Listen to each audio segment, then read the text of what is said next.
আজকে আমি আপনাদেরকে দেখাতে চলছি একজন বিক্রয় কর্মী সারাদিন কিভাবে কাজ করে। তো সঙ্গেই থাকুন।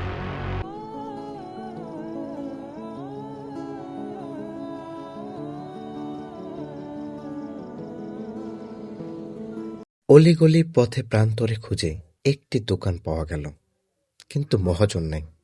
তারপরেও সৌজন্য সাক্ষাৎকার। এই মুহূর্তে জানা গেল বাংলাদেশের প্রধানমন্ত্রী মাননীয় তারেক রহমান স্যার দিনাজপুরে অবস্থান করবেন। আর সেজন্যই রাস্তাঘাটে পরিবহন বেড়ে যাচ্ছে, যানজট বেড়ে যাচ্ছে এবং নেতাকর্মীরা বড় মাঠের দিকে এগিয়ে চলছে।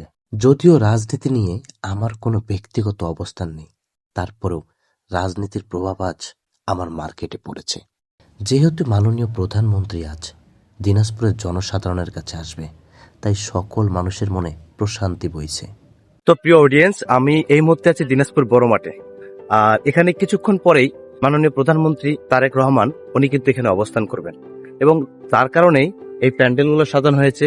নিরাপত্তা প্রহরীরা আছেন, এবং আমার পিছনে আরো দেখতে পারবেন যে পিছনে অনেক নিরাপত্তা প্রহরীরা তাদের ডিউটি পালন করছেন এবং বিভিন্নভাবে প্ল্যান করছেন কিভাবে তার এই ভ্রমণটাকে সাকসেসফুল করা যায়। আমি আর আমার এক ব্যবসায়িক কলিগ সহ মাননীয় প্রধানমন্ত্রী তারেক রহমান স্যারের প্যান্ডেল দেখতে যাচ্ছিলাম। দেখা হয়ে গেল, এখন আমরা বাসার দিকে ফিরছি। সবাই ভালো থাকবেন।